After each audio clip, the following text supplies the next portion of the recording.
We stand on the threshold of a great new age of exploration. Its ultimate destination, the furthest reaches of the universe. 3, 2, 1.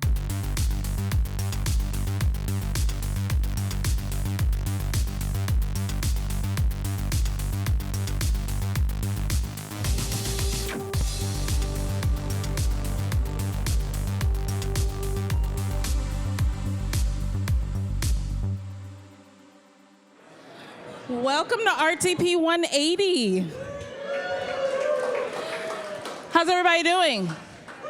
Good. Is the popcorn good? It smells really good. I can't wait to get some. So I just want to welcome everyone here tonight. I do want to ask for grace. This is my first time ever hosting one of these, okay? So don't laugh at me if I fumble or mess up, okay? All right, so my name is Kenya Thompson. I am the host of PBS North Carolina's Black Issues Forum. Airs every Friday night at 7 p.m., also streams online. The platform of our show is to uplift and share stories from our minority communities across the state of North Carolina. And I just call myself a storyteller. I get to connect with so many different people across the state, sometimes across the country, and I love it. And that's a little bit about me. All right, we want to make sure that before we get started, we thank people who made it possible for us to be here. So I want to thank our presenting sponsor, RTI. If you didn't grab one of those rechargeable fans, I think they're right over there. Make sure you grab a fan. We always need one, right? All right, how many of you have been here before to one of these? Okay, so you know the format. So 5 speakers, 5 minutes per speaker, followed by 5 minutes of Q&A. So as the speaker's talking, make sure you either write down your questions so you don't forget them, and you'll have time after they speak, after each one speaks, to ask a question, okay? Don't be shy. If you are on social media or would like to participate on social media, make sure you follow us at the RTP. Use the hashtag RTP180.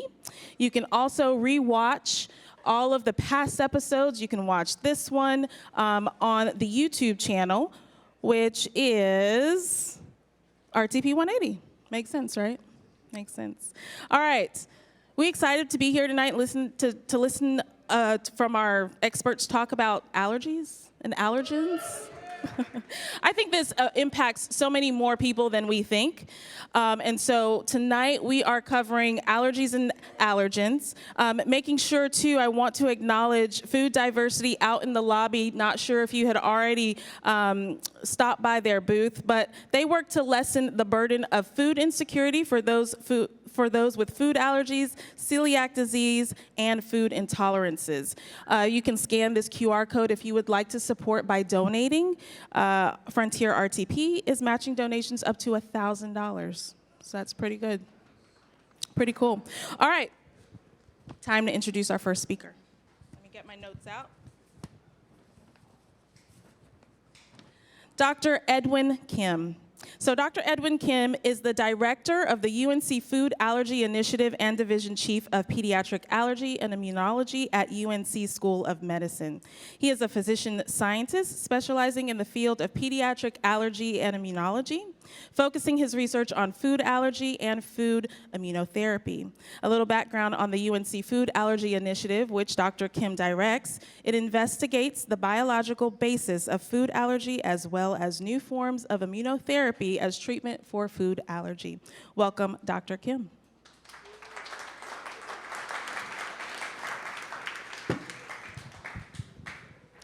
All right, so thank you everyone for being here, and let's see if we can figure this thing out. So we'll get right into it because I was told 5 minutes. And so we're gonna go right into food allergy, and I think folks are here. My guess is that really these days everybody probably knows someone with a food allergy would be my guess. And so I think one of the first things I want to start with is basically the idea that waiting for food allergy hasn't worked.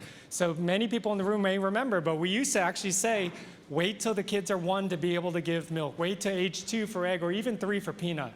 The idea there was, let's let those kids sort of mature, their immune system to mature, be able to tell us if something is wrong before we actually give them something they may be allergic to. The problem with that is it didn't prevent allergy at all. Instead, like you see here, we're in the middle of a food allergy epidemic. The estimate is about 32 million Americans are reported to have a food allergy, but probably more important for me as a pediatrician, 1 in 13 kids, so an estimate of 2 kids in every classroom. All of you guys who have kids have probably heard of peanut-free tables and things like that. None of that stuff existed before, so clearly what we're doing hasn't been working. How about once you become allergic? And so the other part of this is also that avoiding also really hasn't worked. So when we used to be able to see someone with a food allergy, we would diagnose it and basically tell them avoid the food. We have 2 actual laws here, federal laws, so the Food Allergy Labeling and Consumer Protection Act, as well as the recently published FASTER Act. These are the 2 laws. If any of you has packaged goods with you right now, if you look on the label where it says contains milk, contains egg, really straightforward. Those are all part of the law. The most common allergens have to be listed. Seems like it should help, right? The problem, though, is precautionary labels. So right below it, just like you see in the picture, those same packages that you're holding probably says, may contains this, made on a plant with this. What in the world does that mean? And the problem with this is that those are completely voluntary and unregulated. So something, these labels that's supposed to help people with allergy, unfortunately, maybe is making life even harder for those people with allergy as well. So unfortunately, even with all the guidance we're trying to provide, food allergy still is the #1 reason for anaphylaxis that's seen in emergency rooms in kids. And maybe most importantly right now, something that I think finally we're willing to talk about is not just the allergic reactions, but the actual avoiding of foods itself. It actually has consequences. It's not benign. And so really, again, like it says there, people who have food allergy, kids who have food allergy, they're living in this constant fear. The next thing they eat may cause something bad to happen. They isolate themselves, they're restricting the activities, they don't go to restaurants, they don't participate in sports, things that we sort of take for granted. And all of that leads to a really, really poor quality of life for the kid, and then consequently for their family as well. But the reason I'm here to talk to you all is thankfully, in just the last 10 years since my training, we're actually changing the narrative on food allergy. We're actually trying to do something different. And so first I want to talk about a study called the LEAP study, the Learning Early About Peanuts study. Some of you in the room who know about food allergy may have heard of this. But this was a landmark study that was published in 2015. And what this talked about was the opposite of what we were mentioning about avoiding and waiting for the food allergy. But here, what they took 4 to 11-month-old kids and said, hey, we're going to give them peanut early before they have a chance to become allergic to actually prevent the allergy from happening. And so sure enough, this graph will show you, you don't have to read it or anything, just look at the gray. Those are the kids who avoided. So this highly likely group of patients became allergic when they avoided the food. On the other hand, the ones that started to eat the food, started to eat the peanut when they were really young before they become allergic, clearly you see a difference there that we've been able to prevent the allergy. Not in everybody, but a huge chunk of these kids that otherwise would have become allergic, by eating that food early, we've actually made a difference. Now, what if they still become allergic? So we're going to try to give them the food, the peanut, the milk, or give it to them early. What if they still become allergic? Then what? And so we have something called immunotherapy. It's a treatment for food allergies. So again, rather than just waiting for something bad to happen, waiting for that reaction, we can do immunotherapy, which is gradually increasing exposure to the food that you're allergic to retrain that immune system to not become allergic anymore. We look at this in 2 different forms: oral immunotherapy, where you actually eat the food to your stomach, and then sublingual, where you actually put the food allergen underneath your tongue to access the immune system there. And we have 2 big studies that we've been part of at UNC. One of them is something called the IMPACT study, run by the Immune Tolerance Network, which was supported by the NIH. In this study, we took 1 to 4-year-old kids with peanut allergy and then built them up eating small amounts of peanut flour. And what we found is after 2.5 years of treatment, when they used to become reactive to maybe even the traceless amount of peanut, so about 1/3 of 1 peanut kernel is all it took for them to become allergic. Suddenly after this treatment, they're eating a full serving size, 5 grams, 20 peanuts worth without any symptoms at all. Even more exciting is 6 months later, after stopping the treatment, that benefit was still there. So the immune system, we actually were able to change it to have a lasting, maybe not permanent, but a somewhat lasting benefit. At the bottom was a study we recently published where we actually looked at using that medicine under the tongue and found the same thing with the under the tongue treatment. Finally, the last slide I want to talk about is biologics. So again, we see commercials all the time, and we're actually able to go into the immune system turn off the IgE part of the immune system that actually causes allergies. And in this case, actually treat multiple allergies simultaneously, not just that peanut allergy, but also the milk and the egg. Much, much, much more is coming. So there's a bunch of different studies and different treatments that are here. But the main point is we're actually able to do something now. We're changing the narrative on food allergy. We don't have to just sit there and be reactive, wait for something bad to happen, but we can get in there and actually try to prevent it. And if they are still allergic, we can do something about it. Thank you. Thank you. Stay right up there for your questions. Thank you, Dr. Kim. That was great. My daughter, it was 6 years old, and we found out she was allergic to peanuts. And it was a not so pleasant experience. What should parents do if they find themselves in a situation where that is an allergy develops that they didn't know and they're in that moment? What's the first step to take? Yeah, so if you're talking about sort of in the moment at the home when that allergic reaction is happening, absolutely, if you've got the antihistamine available to you, if you happen to have the epinephrine available to you, that saving medicine, use it right away. These are super duper safe medicines, and we tell everyone when in doubt, it's better to use it, and better to give more and overtreat than undertreat when you're talking about allergic reactions. I want to open it up to the audience, but tag on to that. Should we have that medicine at home on hand? Yeah, so again, I think when we talk about epinephrine, we know it's super duper safe and it works so well. And so this is something that we've been pushing very hard to get it in schools, get it on airplanes, wherever we can, because this could potentially be life-saving for someone who maybe knows or doesn't know that they have an allergy. So first of all, Dr. Kim, thank you for all that you do. How do you identify the group that are going to be maybe reactive? Is it just simply through IgE numbers, or is there some other? Yeah, that's a fantastic question. And so we do know that there are some risk factors that for someone to be more likely to become allergic. One of the biggest ones is genetics. So if you've got parents who have allergies, if both parents are allergic, there's up to a 70–80% chance that that kid will have some form of allergy. Whether it's food allergy or it's pollen allergy or otherwise, that stuff we're still teasing out. But it might be that, it might be lab biomarkers, it may be other diseases. So we know that kids who have eczema are going to be a higher chance to have food allergies and other allergies as well. Thank you. Hi.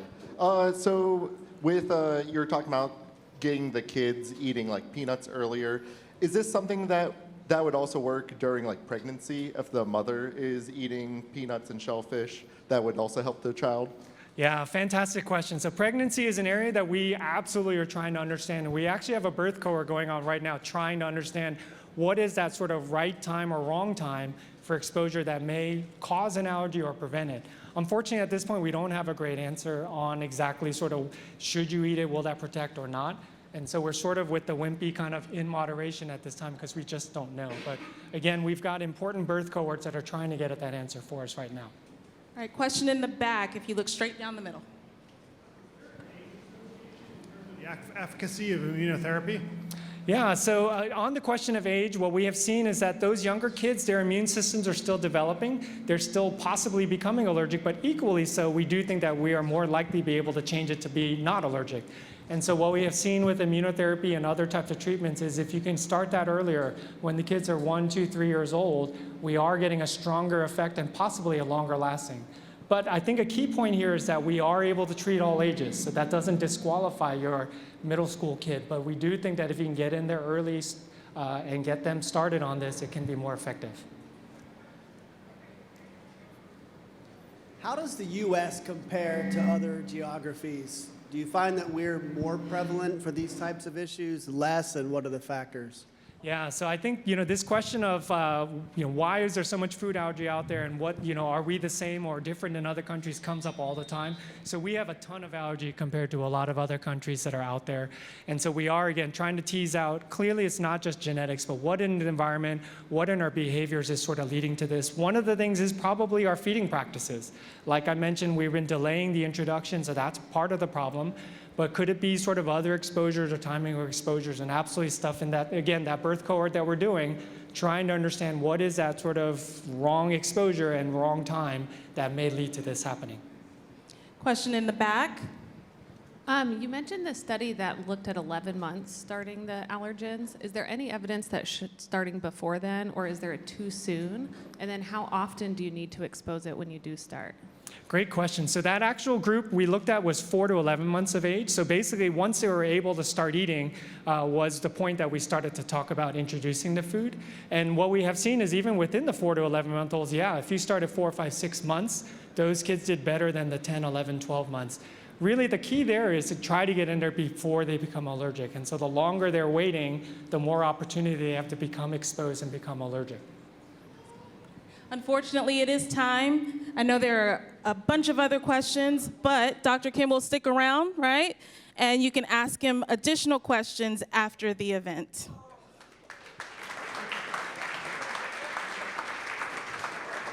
All right, that QR code is up on your screen here. Again, if you didn't get a chance before, scan it so that you can donate. Monetary donations are more impactful than food drives, actually, because they allow food diversity to customize their assistance.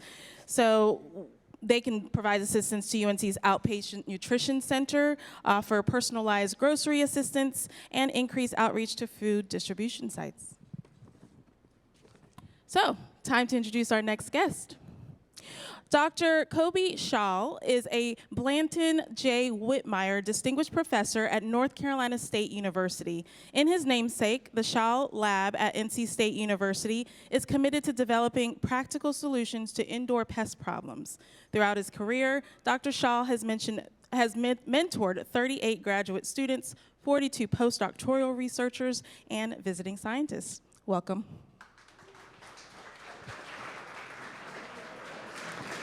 Thank you very much. Great to be with you here. We'll talk about the bad cockroaches, but before we do, I thought I'd introduce the good cockroaches.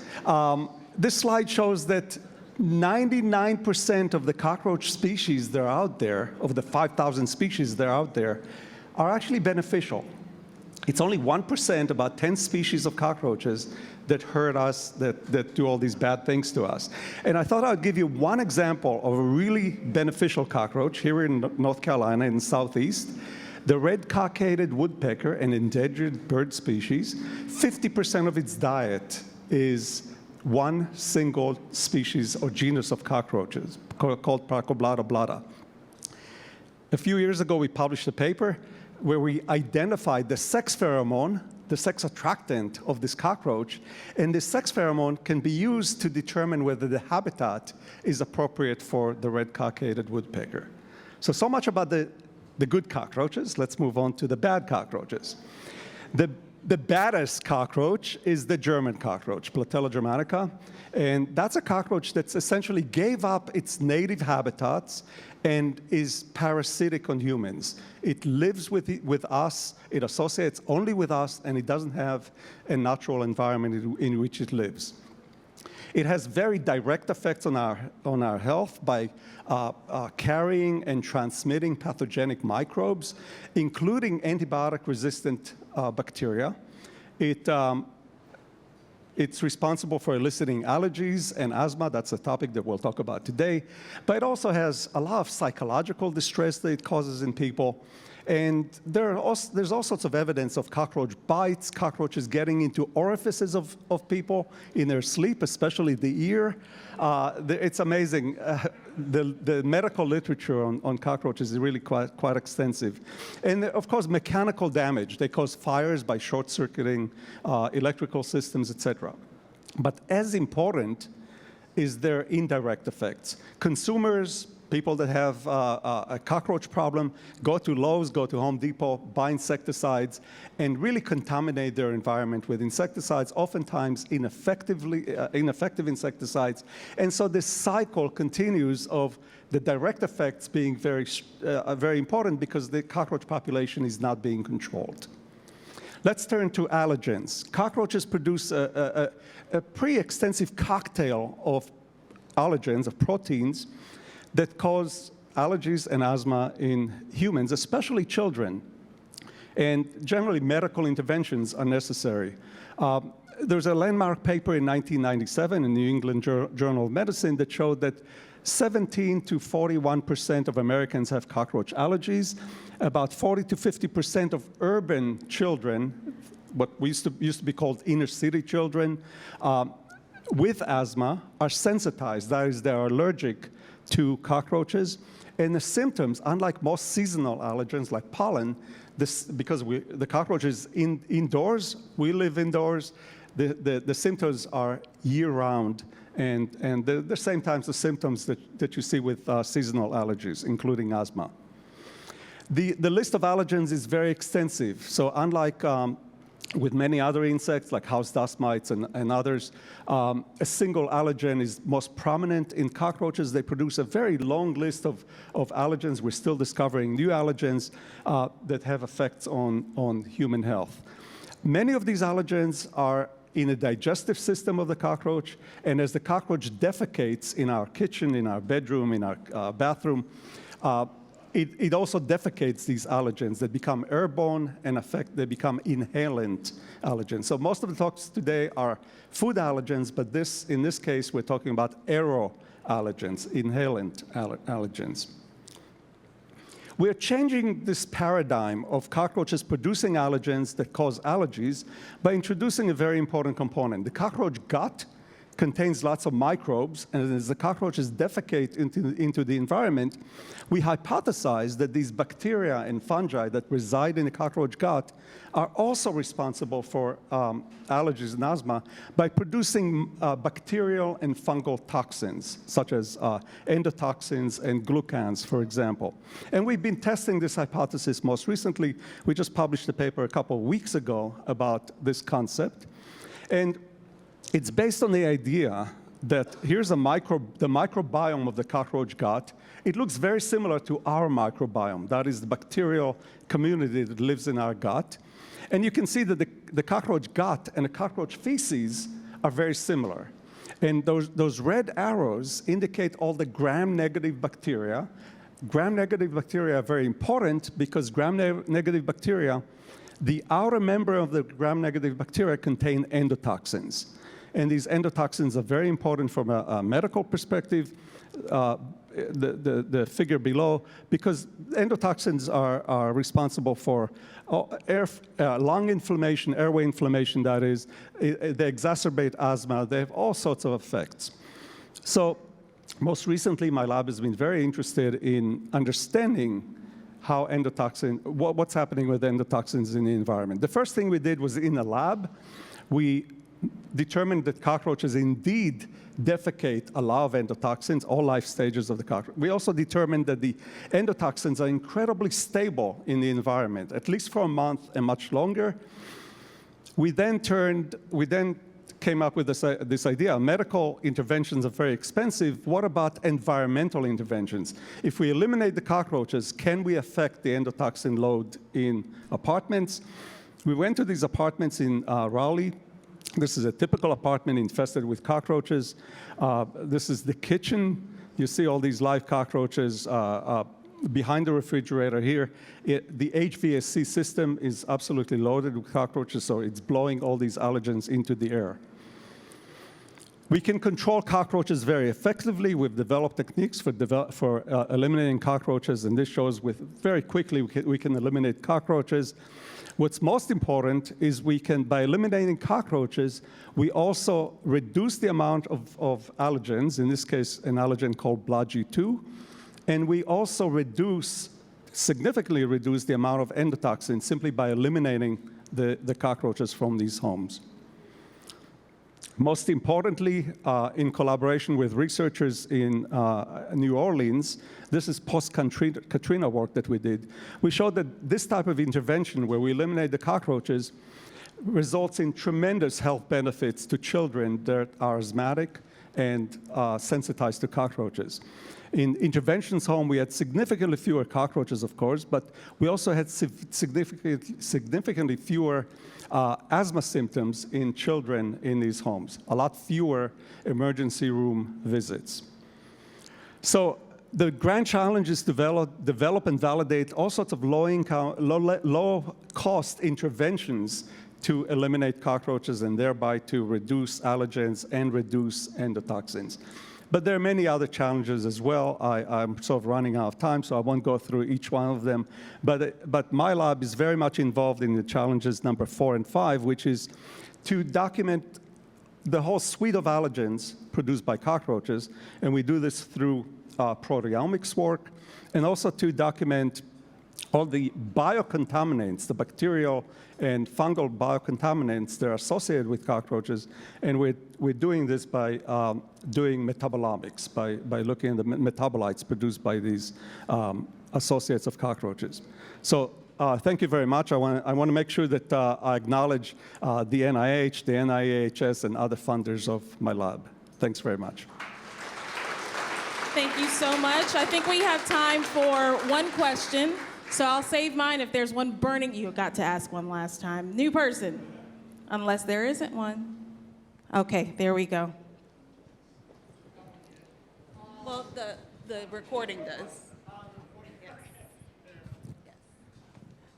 The study that was part of New Orleans, was that controlling for economic diversity, or is that also potentially related to who might have cockroaches having emergency response? That's a very good question. All of our work with cockroaches is being done in low-income homes. It's impossible to find affluent homes, middle-income homes with these types of cockroach infestations. And to do this work properly, we really need a large infestation in order to look at the effects. Thank you So much. And if you do have a question for him, you'll stick around afterwards, right? All right. Wonderful. All right. Our next speaker is Dr. J. May Yu. Dr. Yu is a research professor of family and consumer sciences at North Carolina Agricultural and Technical State University. She is a research professor focusing on bioactive compounds of agricultural and food products, the value-added utilization of agricultural products and byproducts, diet, nutrition, and obesity prevention, and food stability, shelf life, and safety. Welcome, Dr. Yu.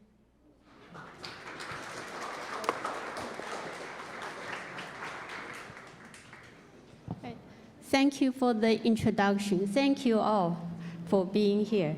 I'm a food scientist, not an expert in food allergy, but I do study peanut allergen. So my topic here is reducing peanut allergenicity by extensive hydrolysis and polyphenols.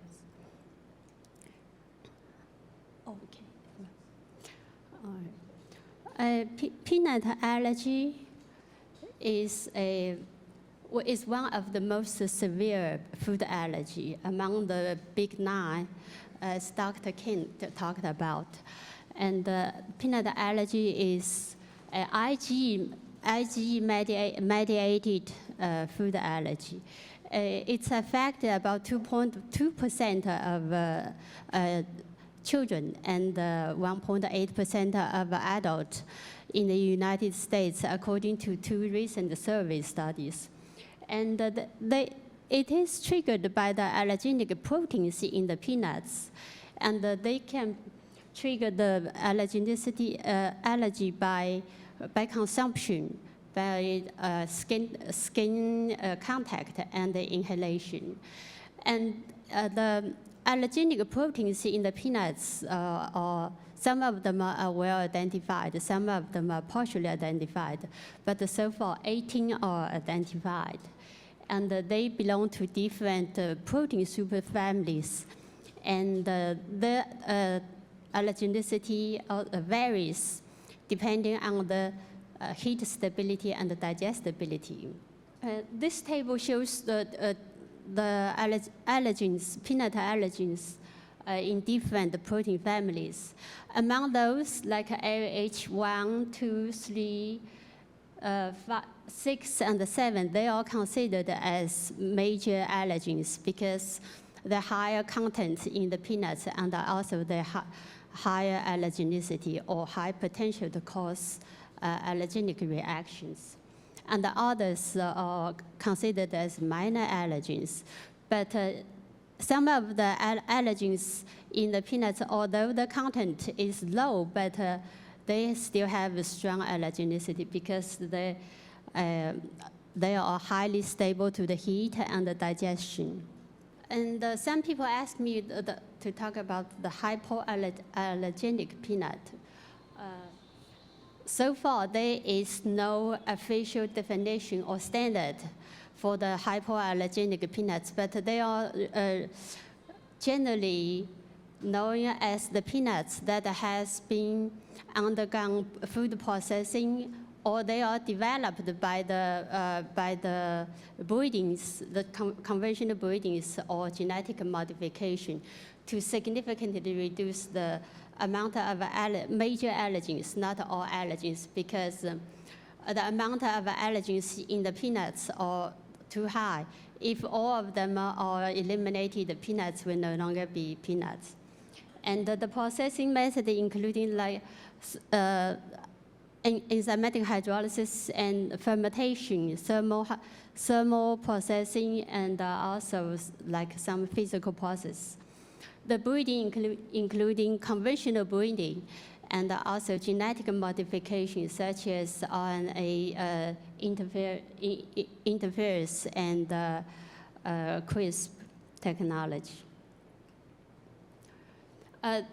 This is my recent study, and we studied the impact of extensive enzymatic hydrolysis and also polyphenol peptide interaction on the allergenicity of peanuts.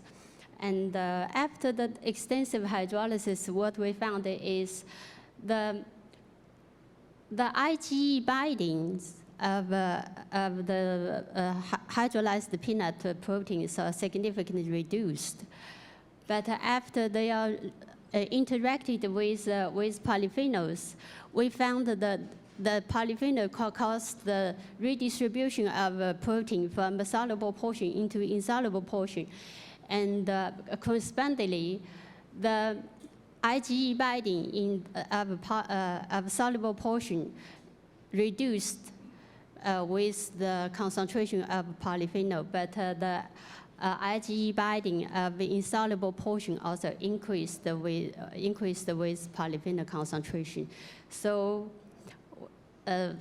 for now, we cannot make conclusion whether the polyphenol protein interaction or polyphenol peptide interaction will reduce the allergenicity or not, because IgE binding is only one of the indicator of allergy or allergenicity.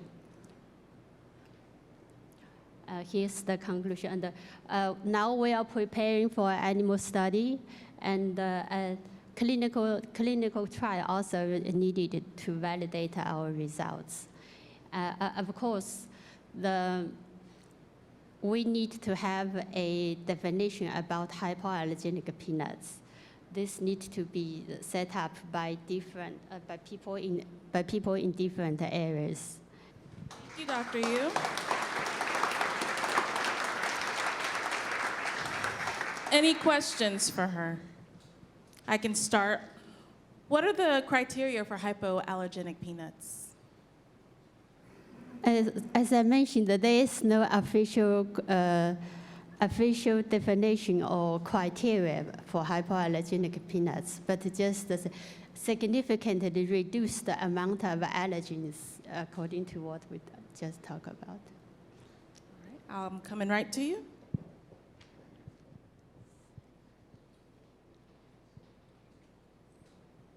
So you mentioned treating some of the peanuts to change the allergenic properties. How does that change potentially the cost of having the peanuts available to consumers? For example, the hydrolysis can break down the allergenic proteins into smaller peptides. Some of them are non-allergenic, some of them may still allergenic. So it's, for now, it's still earlier to introduce this type of product to the consumers. Any other questions? Okay, one over here. hello. I was wondering what makes certain types of foods like peanuts or shellfish more allergenic than other foods? Because the peanuts and the shellfish, I think they contain the proteins with higher potential to cause allergenicity, to cause allergy reaction. And for example, even within the peanuts itself, some allergens are more potential than others, as shown in the table. Might have time for one more question if there's one out there. All right. You got it? He's coming to you. What would be the impact of hydrolysis within an industrial setting? How would that look? Like, would factories be able to apply this, or would this be small niche brands? I think for the industry, of course, the hydrolysis will increase the cost of peanuts. But the industry, they can produce a small quantity for the people who are allergic to peanuts, because 98% of people are not allergic to peanuts. Thank you, Dr. Yu. You are welcome.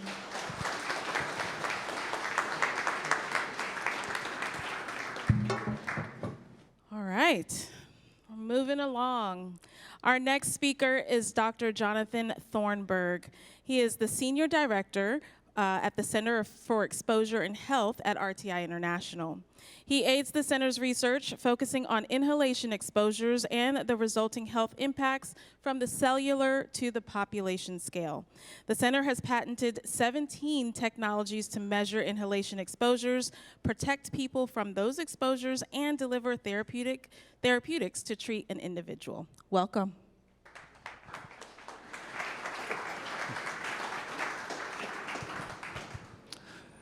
Hello, everyone.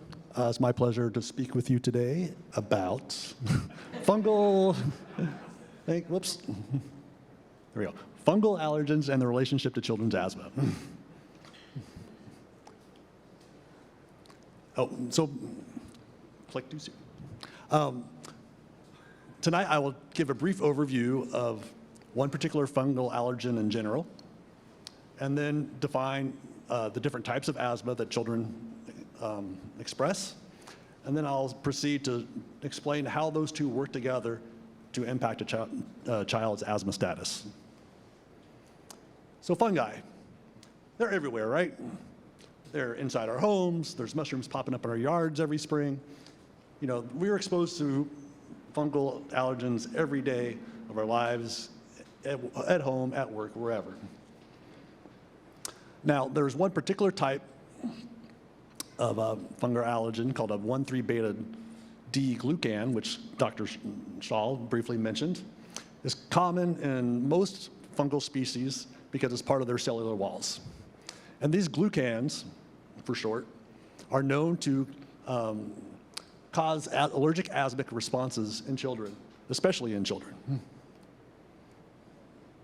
So asthma types. So there's two clinically defined asthma endotypes. One is type 2 high, which is associated with allergic allergy in children, but that is also easily medically controlled. However, if a child with type 2 high asthma has an asthma attack, it's more likely they will be have an exacerbation and will have to go to the ER for medical treatment. The second type is T2 low, which used to be separated out into T17 and T1. And that's associated with non-allergic asthma, and that is much harder to control medically.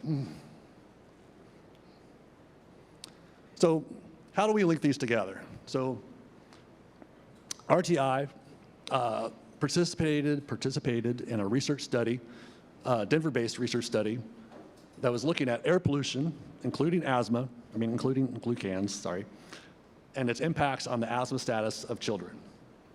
So the purposes of this talk, I want to explain that we had the children wear a wearable personal exposure monitor to breathe the air pollution to measure the air pollution they were breathing. The type of air pollution we were looking at really was everything in the particulate matter of size 10 micrometers or less, and that all that particulate matter, PM10, was collected on a filter, which we could take back to the lab at RTI, extract and quantify the amount of glucans in the PM10. We can then convert that to an average concentration that the children were exposed to while they were wearing the RTI micropim. Each child in the study wore the micropim 3 times, 4 months apart, for 72 hours over the course of a year. Concurrently with the exposure component, Children's Hospital Colorado clinically diagnosed the asthma endotype of each child. So what they found was the children fell into 3 distinct groups. On the top, they fell into persistently T2 high asthma endotype. At the bottom, you had 22% and the persistently low T2 low asthma endotype. But in the middle, 39% of the kids flip-flop back and forth between T2 high and low asthma endotypes. And that made us all think, why was this happening? Well, Children's Hospital Colorado also collected nasal swabs from each child at each measurement time point. And they were able to and National Jewish Health in Denver was able to run RNA sequencing analysis on those nasal swabs to get the gene expressions data that could be linked to each asthma endotype. So you can see at the top, we have the T1 genes that were expressed. Next is the T17 genes are expressed, so that's all the T2 low. And then T2 high, or T2 epithelial, is everything below that is the T2 high genes. And you can see here on the far left column is how the genes are expressed in relation to their glucan exposure. So the red means that those genes were turned on after exposure to high levels of glucans. And the blue in that same column going up to T17 means that those genes were turned off after exposure to high levels of glucans. So that gives solid evidence that the exposure to high levels of glucans can switch kids from T2 low to T2 high, and conversely, if they were originally T2 high, but they were exposed to lower levels of glucans for a while, they could switch to T2 low. That's my acknowledgements, and I'm happy to take any questions. Thank you. We've already got a question over here. Hi, Jonathan. We used to work together actually with Pam Jagger. I'm Ashley. Oh, yeah. I have a question though related to peanut allergy. I'm wondering if that's kind of the mechanism here. So there's always as an earlier presenter mentioned, like peanut-free schools or peanut-free tables because there's risk of allergic reaction through inhalation. I'm wondering what the evidence is there, and is it because it's actually allergic to fungus, or what is the mechanism to have an allergic reaction through inhalation? It seems, is there strong evidence there? I'm really curious about that. So actually, Dr. Kim and I were talking about that during the happy hour, and I've never investigated inhalation exposures with our micropim, whether there's peanut allergens there. I think the trick is the micropim, the largest size it can measure is 10 micrometers, and that's pretty small. So those allergens would have to be on particles small enough to get sampled. And PM10 is important because that's what actually penetrates into the region of your lungs that causes the inflammation that causes an asthma attack. Mm-hmm. Thank you. Any other questions? There's one back there. Sam's coming.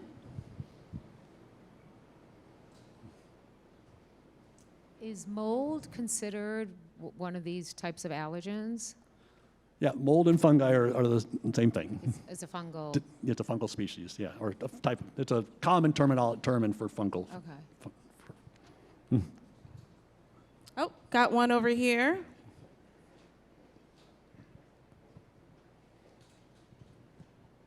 When you were doing the research tests where you would have the kids wear the device, were there certain locations that they would frequent that were seen to be higher mold levels? Because I've heard a lot of like shared buildings and places that are damp and things are known for being higher mold areas. Yeah.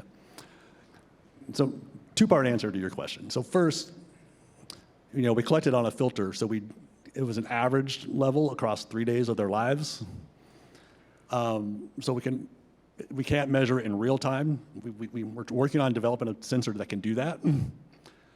Two, I forgot the second part of my answer, sorry. Okay, it'll come back to you. It'll come back. There's a question in the back. Would you expect, like with food allergens, that early exposure would decrease lifetime incidence of mold reactions? So if you're exposed as a kid, does that decrease your incidence of lifetime reactions? Oh, to mold, the glucans? That's right. Yeah. It should. But again, it's a complex gene environment perspective. If you're genetically predisposed, you're still more at higher risk. And I think what we're showing here is that, at least for these kids, they can flip-flop back and forth between the different types of asthma. Check. Let my kid into the moldy shower. Hey, okay. Gotcha. Yeah. All right, another round of applause. Thank you so much. We are almost at the end of our evening. We've got one speaker left, Dr. Scott Lyman.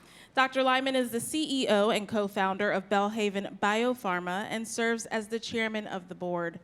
Prior to founding Belhaven, he was the chief business officer of Grid Therapeutics, a spin-out from Duke University. Dr. Lyman has previously held leadership roles at GSK, BioCryst, and Salix. His prior experience includes developing spray-dried powders, leading drug development teams, participating in FDA filings, and the licensing of multiple products. Welcome, Dr. Lyman.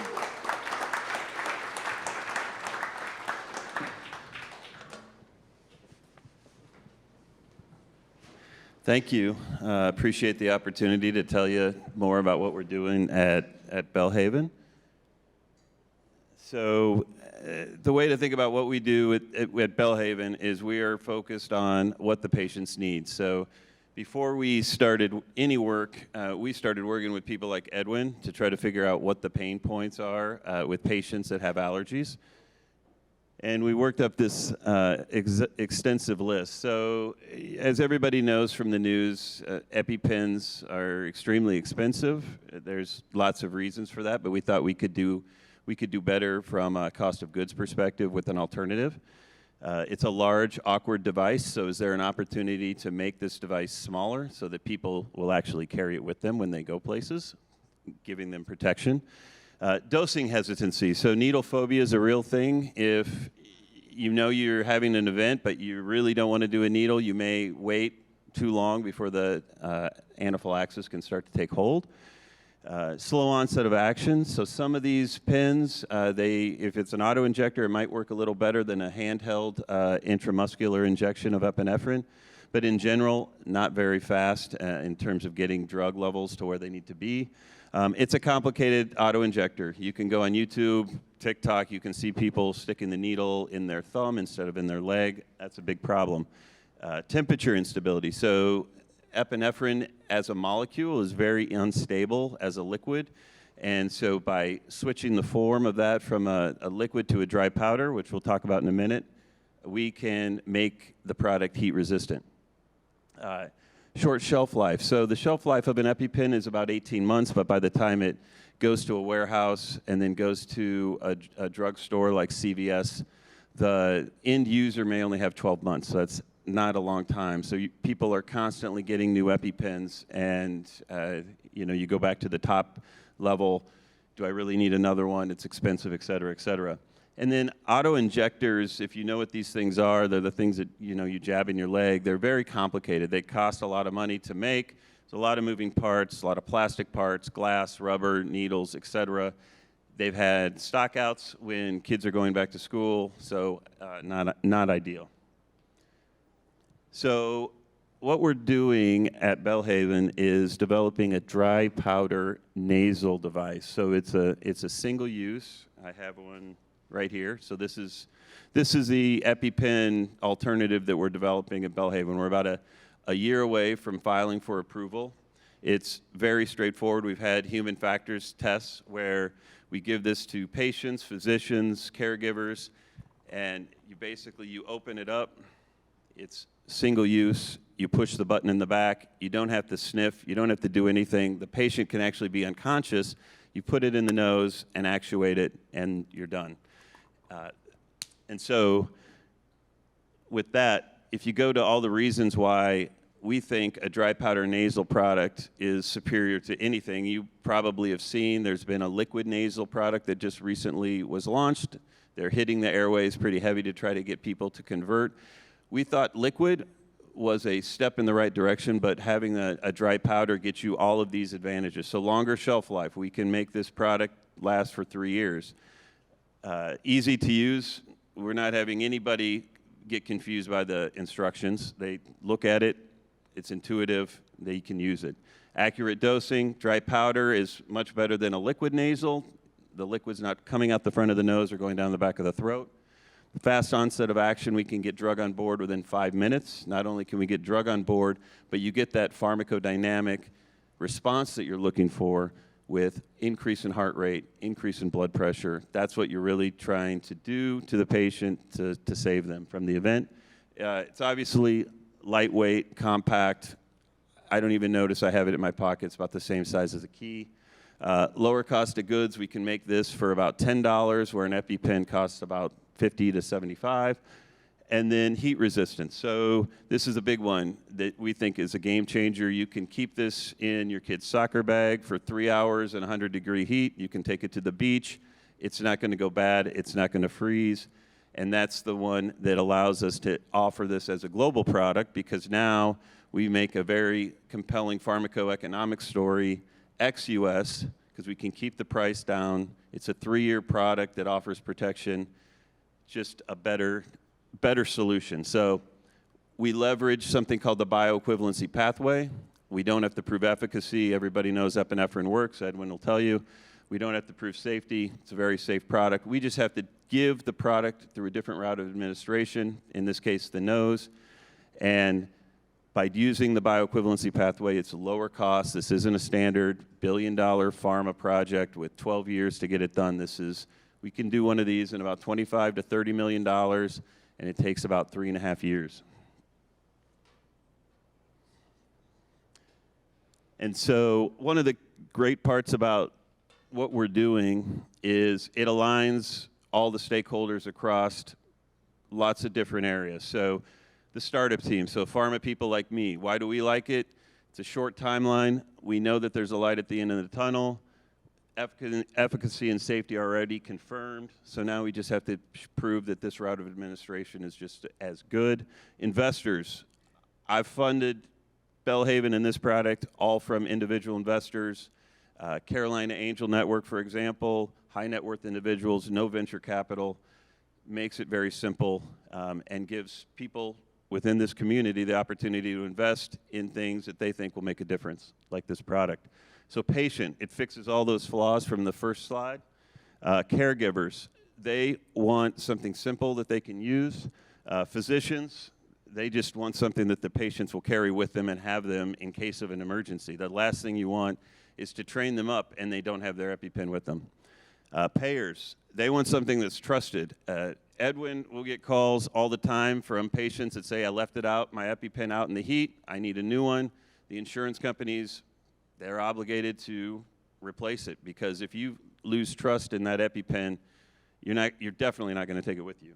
And then the pharmaceutical partners, everyone's looking for new products, new ways to innovate, and this works really well for them. So I think that's it. Thank you very much. We'll go ahead and start right here with a question. Hey, thank you. Has the device been tested in high humidity environments? And what do you do from an engineering perspective to keep the powder from becoming contaminated by moisture? Yeah, so we keep very close tabs on the powder throughout the process that we use. We make everything called with spray drying, so it's a liquid going in and powder coming out. Epinephrine is very sensitive to moisture. It's sensitive to a lot of processing steps. So it's been a tough one, but yeah, we've tested it.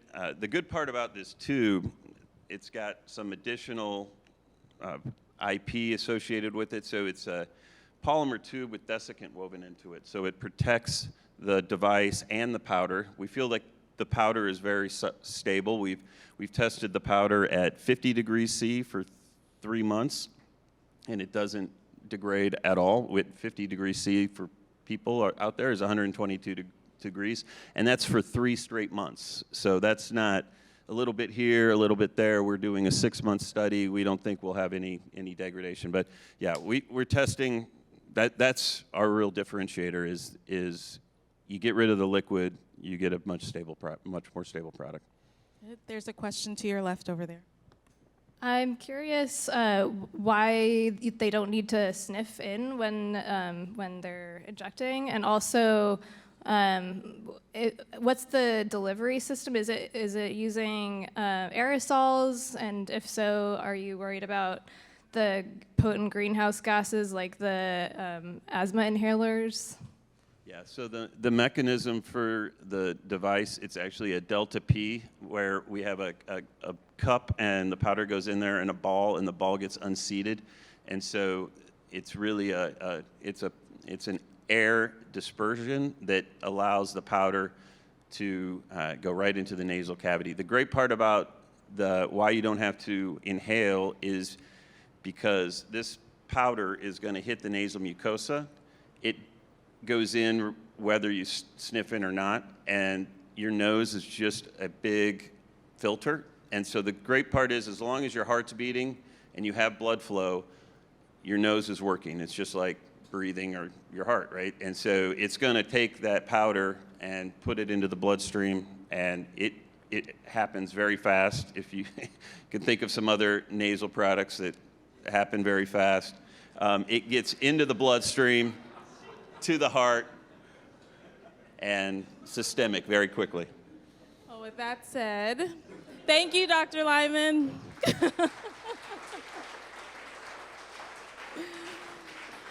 All right, how was that? Did you all enjoy that?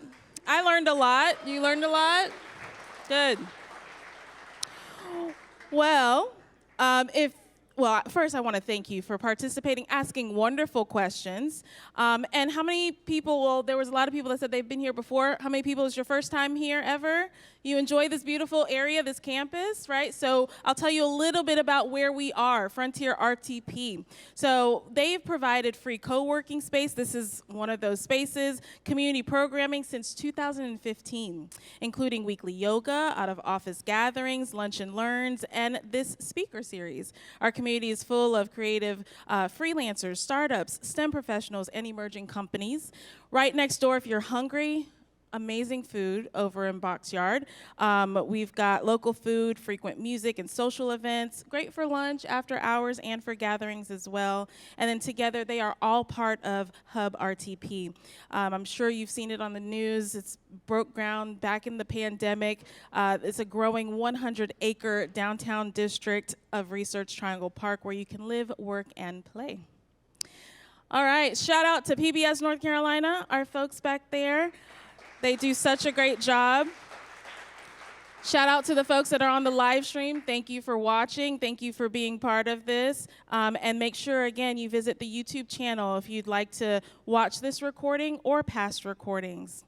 And so just a recap of tonight, there was a lot that we learned, right? I'm really interested in that nasal powder thing. That's amazing. So QR code, again, food diversity. If you have not already donated, or if you'd like to donate in the future, please go ahead and scan, bookmark that page, and make sure that you provide a donation if that's what you would like to do. Your donation, once again, is worth double with Frontier RTP, matching your contributions up to $1,000. All right, who wants to know what the next topic is? Yeah? The suspense, right? February 19th, 2026. Can you believe it already? We're talking about 2026. We are going to be talking about dwellings. All right, so mark this on your calendar. Make sure you sign up. Registration will open on January 19th. So we really hope to see you there. Again, I hope you've had a great time this evening, learned a lot. Thank you again to our speakers, and I hope to see you next time.